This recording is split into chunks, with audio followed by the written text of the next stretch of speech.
Hey, what's doing? I'm Corazon. I'm a science fiction writer. Today I'm going to review a book, but it's not a sci-fi book. Yeah, I know it's weird. It's like saying, hey, I'm a sushi chef, and today we are going to make an egg fried rice. Hiya. I'm not a big fan of this kind of book, but for some reasons that I can't say, I have to read the book, and this is what I got. But before we are going into it, I'd like to introduce you to the person who wrote this book, Haneaz. Not her real name, it is just a pen name, I believe. She's currently living in the Netherlands. So, if you have Wattpad, I put the link on the description so you can follow her account. So, what is this book all about? Now grab your popcorn, it's gonna be interesting. It's a story about a young man named Haneaz who was forced to work as a male escort. If that's not bad enough for you, let me put a cherry on top. He's a male escort, but for men. Yeah, man. As disgusting as it sounds, for a straight, normal person like us, you might think Haneaz is somehow a homosexual or maybe a gay. Because there's no way in the right freaking mind someone who is a normal person would willingly do such a job. But surprisingly, in Haneaz's case, he's actually a normal straight male. He loves women. You may ask, is he bisexual? No. You may ask again. Maybe he had a trauma from the past, like maybe his uncle molested him when he was a kid. Nah. In fact, he's from a really wealthy and happy family. So how's that possible for someone like Haneaz turned into a sex worker? That's why we are going deep into his past. His full name is Joaquin Haneaz Wesley. He has 3 siblings, Audrey, Cassie, and Freya. Haneaz is the firstborn child in the family.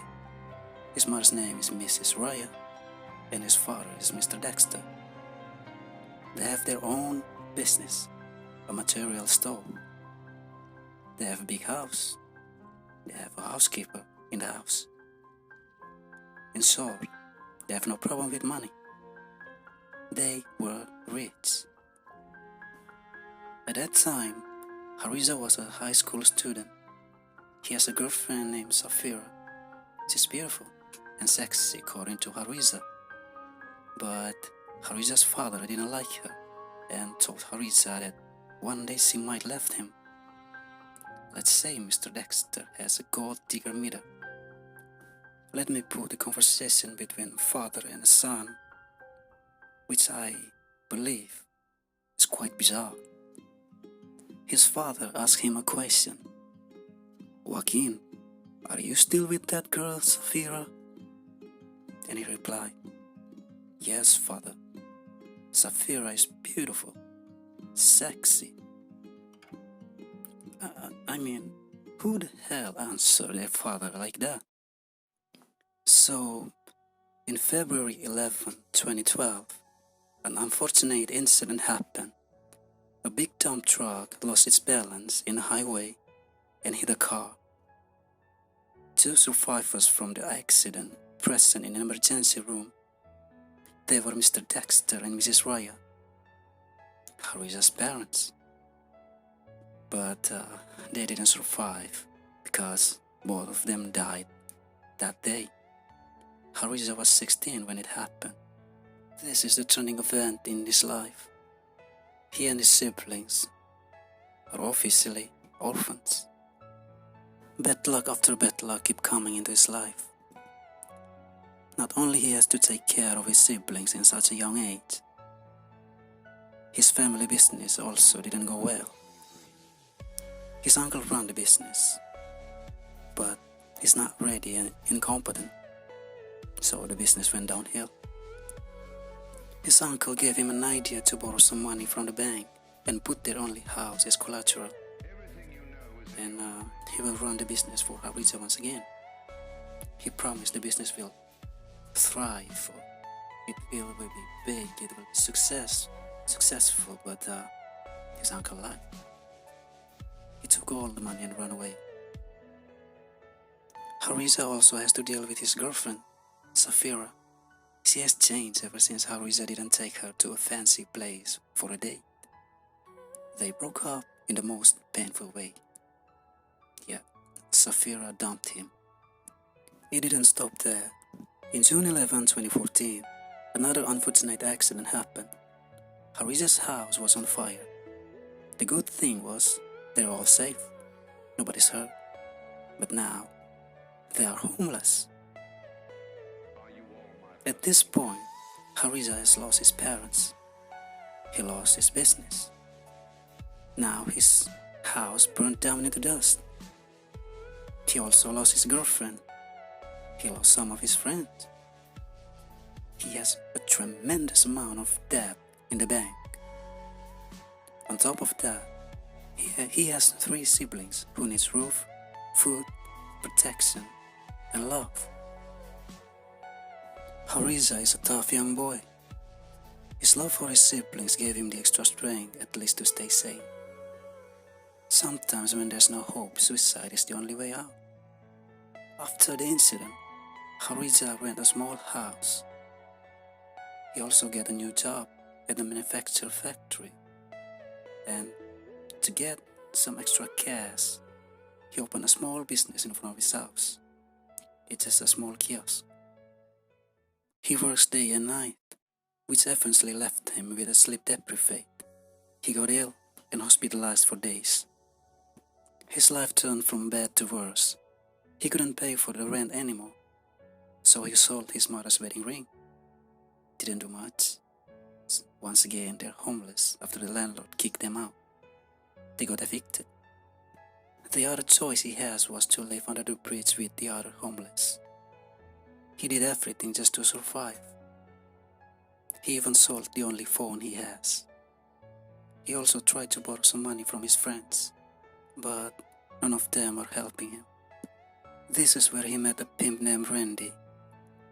He offered Hariza a job, but Hariza didn't know Randy will make him a sex worker for male. When Hariza learned the truth about his job, he was furious, but can do nothing. He has tons of debts. Also, who's gonna pay for his siblings' food and education? He hates this job, but he has to do it. It's for the sake of his siblings. Until one day he got a new client, the youngest person who ever ordered a prostitute in this book. Days. He was 18 years old. He's different. Unlike the other clients, he fell in love with Hariza. Hariza's life could have been better if he became his boyfriend, because Days at some point he offered Hariza to pay all of his debts. He even asked Hariza to move with him to Netherlands and start a new life. Days is pretty damn rich, but Hariza refused. He told Days that he's not a gay, and also the reason why he worked like this. Because at the time, Hariza has a girlfriend named Sabrina. But the relationship with Sabrina didn't last long. Her mother knew Hariza is a gigolo. Sabrina also knew the truth, but she told Hariza she will accept him whatever he is. But now, they're done. At this point, Hariza's life is getting better, at least economically.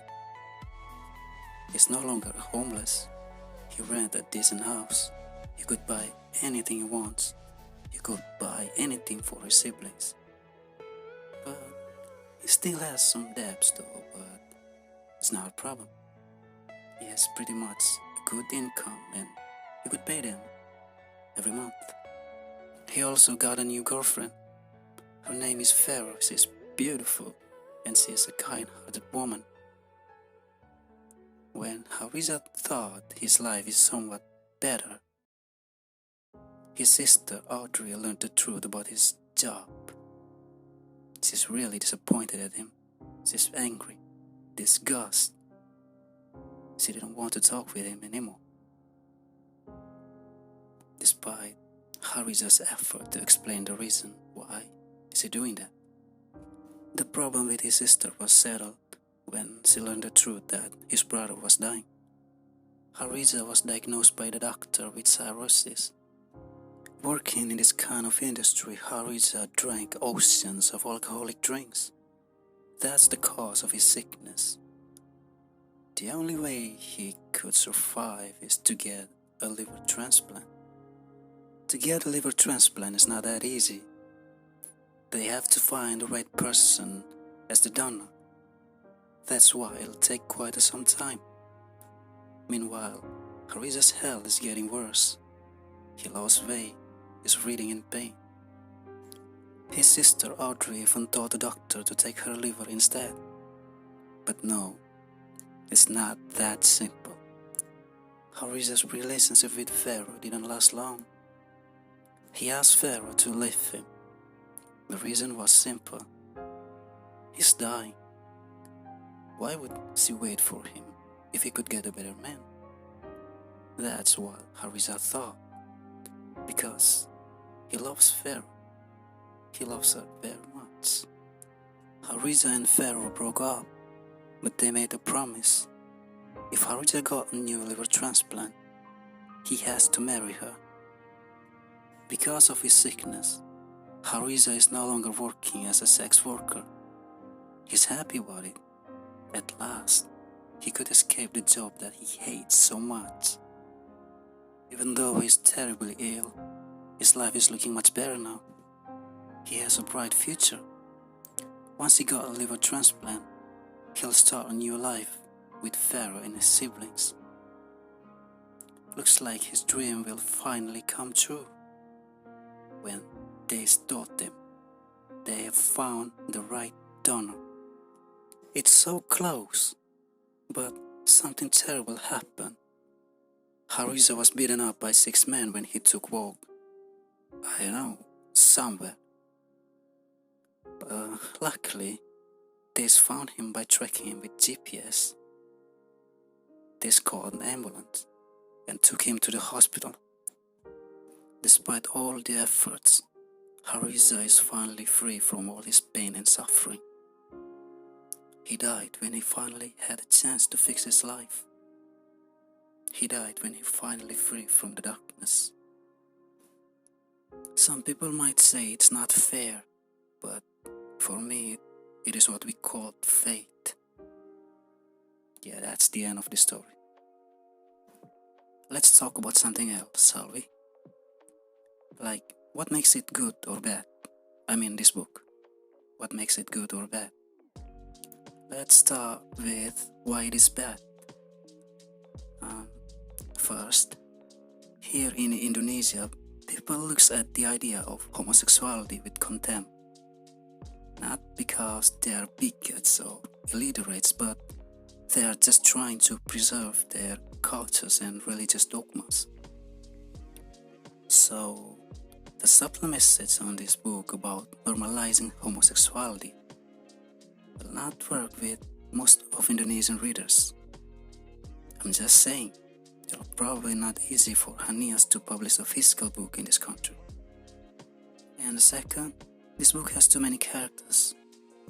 Well, I understand those characters are predominantly extras, but the last time I counted, if I exclude the protagonists and the tertiary characters, we have roughly 60 names.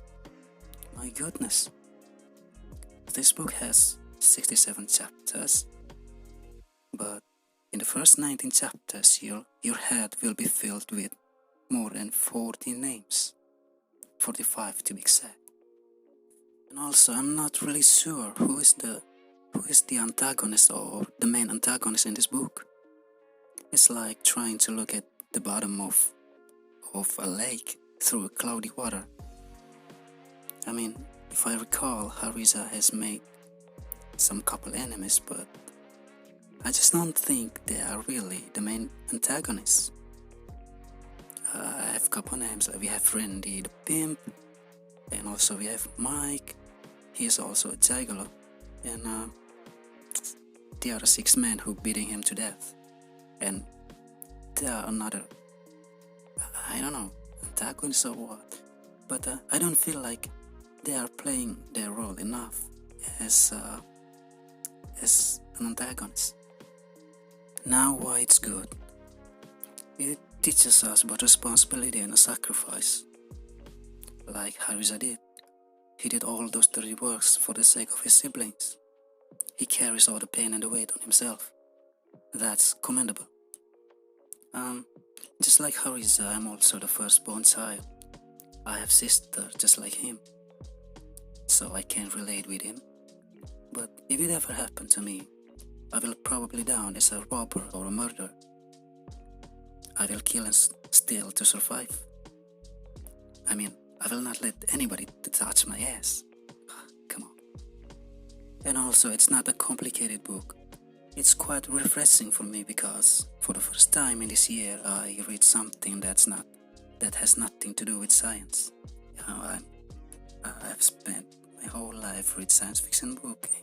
Something like this just is quite different. This book also saw the struggle of being homosexuality in a conservative country like Indonesia. Go read by yourself, you'll understand. And that's all I got for you today. Thanks for watching.